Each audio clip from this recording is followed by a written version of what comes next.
Hello, Mark Satterfield here. Thanks so much for joining me.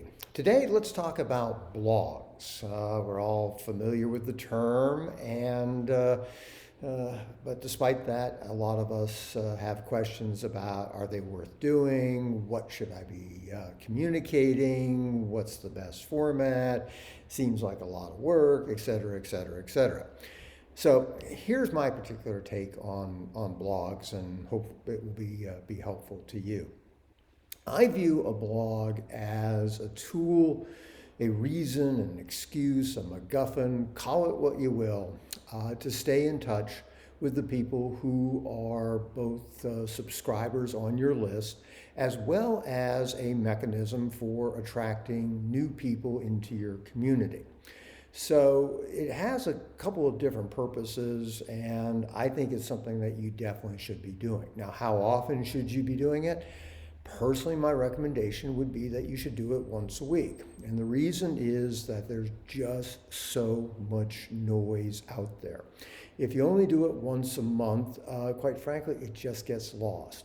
The vast majority, and by that I mean, 80, 90%, sometimes even higher of the people on your subscriber list aren't going to read your blog just because it hits their inbox at a time when they're focused on something else. So there's a lot of value to be sending out a considerable amount of in terms of numbers of blogs, and to send whatever blogs you send multiple times.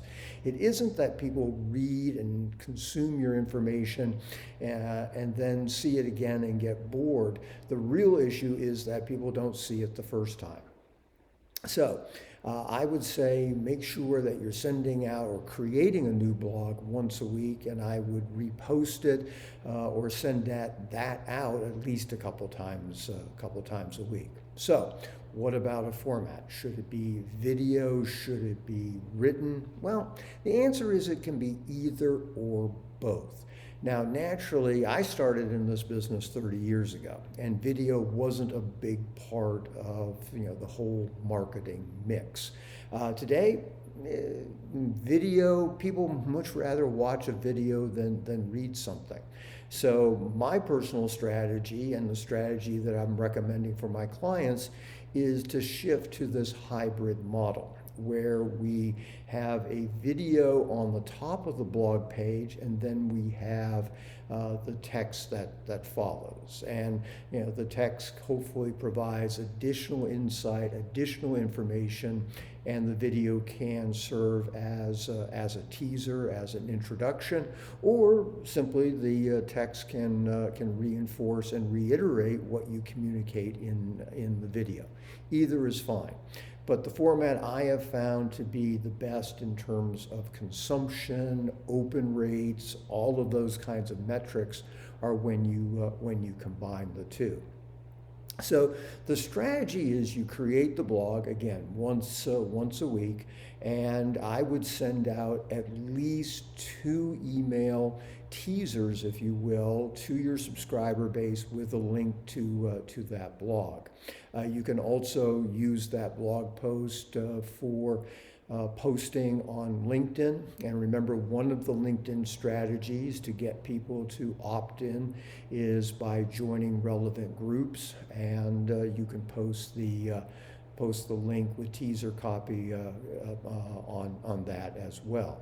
Now, one final point about the blog.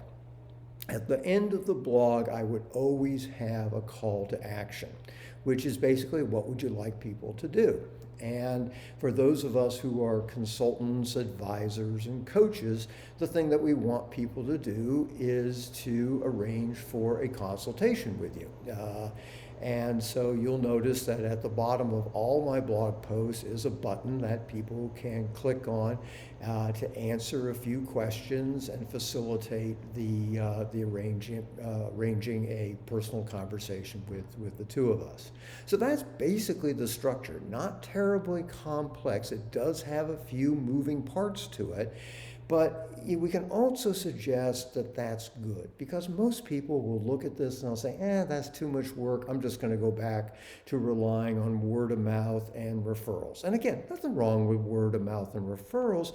The problem winds up being is that you have no control over when they arrive. So you go through that classic, feast and famine business cycles. Now, if you're a painter or a handyman, you're going to get a lot of referrals on a consistent basis. Do you need a big marketing effort if you're in those kinds of businesses? Probably not. But if you're a consultant, an advisor, an expert, a coach, where you're charging premium pricing, your clients are high net worth individuals or C-suite executives, look, the period of time that it takes between somebody first opting into your to your community and then making the decision to actually want to talk with you, can be considerable. I think my average is somewhere around 6 months. So naturally, we've got to stay in touch with these people. We've got to be communicating on a regular basis, and that's really the purpose of the blog.